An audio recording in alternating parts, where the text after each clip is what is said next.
Okay, so welcome back. Continuation of the last video. I'm probably different clothes now, but there's a few things which we found, which was the turbo gasket was leaking quite badly.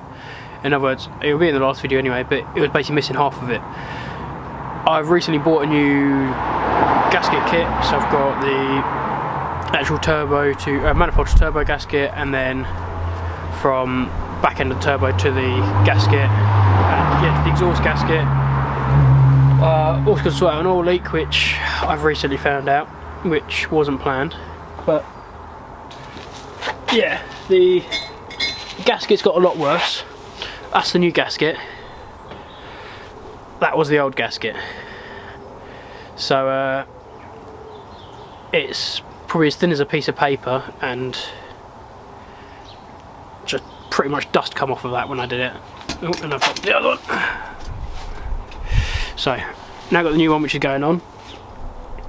Got a new back end one for right at the very back of the turbo. Yeah, wherever it is, just down there somewhere. So we've got a new one for the back.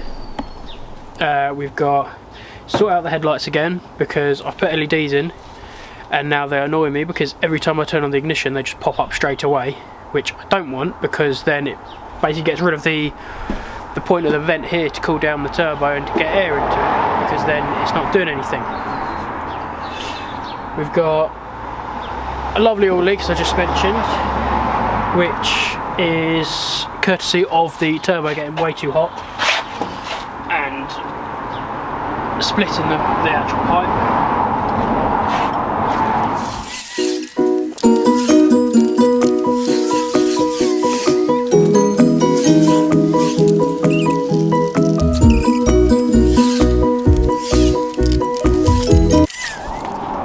So this is that pipe I was just on about.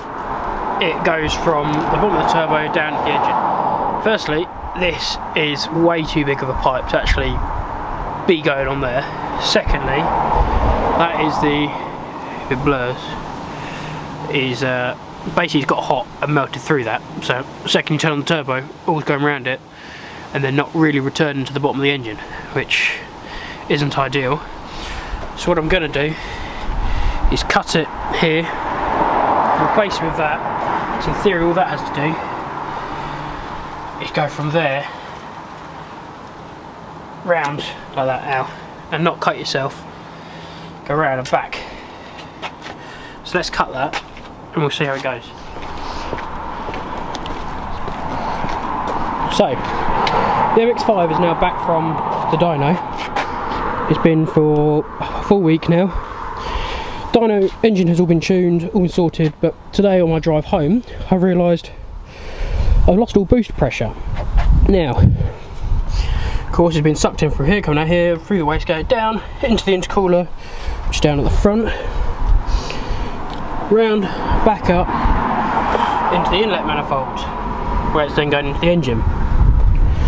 Now I'm not 100% sure, I haven't touched anything here, but for some weird reason I seem to think that that should 100% be connected. I think that may be why I have absolutely no boost. Yeah, so let's fix that and pray it makes boost again.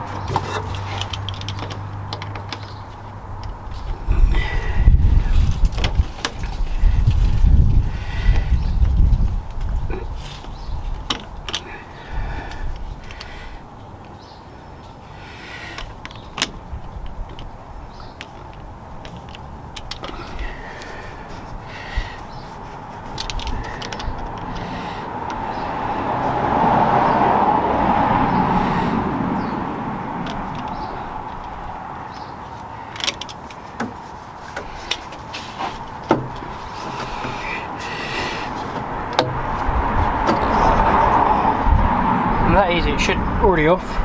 In theory I need a longer bit of alley pipe and need to clean up these ends as well,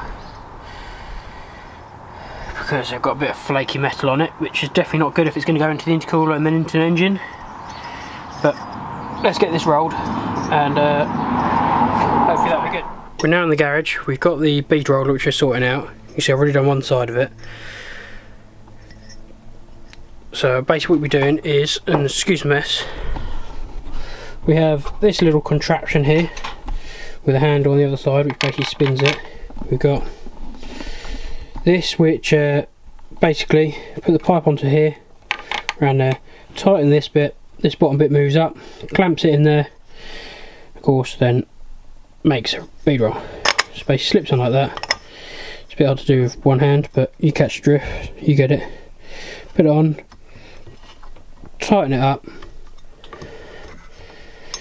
not too tight for the first one, and basically do 3 or 4 rotations, then tighten up a bit, 2 more rotations, tighten up a bit, another couple of rotations, and then that sorts it out.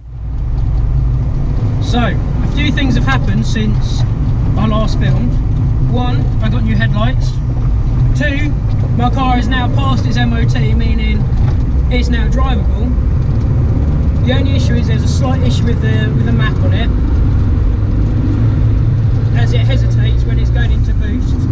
However, it now works. I've wired up my fan, so the fan now doesn't run constantly, but it runs on a switch, so I can now turn it on and off when I want to turn it on and off. I've got a really annoying rattle from back there, which I think is the roof latch or the seat belt. I'm currently driving up past someone who's going the wrong way up a one-way system, and we're off to Halfords to see if I can get my radio to work before she goes out working for the first time ever. So, I think there's a bit of fixing my car and bits and pieces. Now my car is driving. We're going to be driving it to the car meets. We're going to be taking my friends out for our reactions. Chee!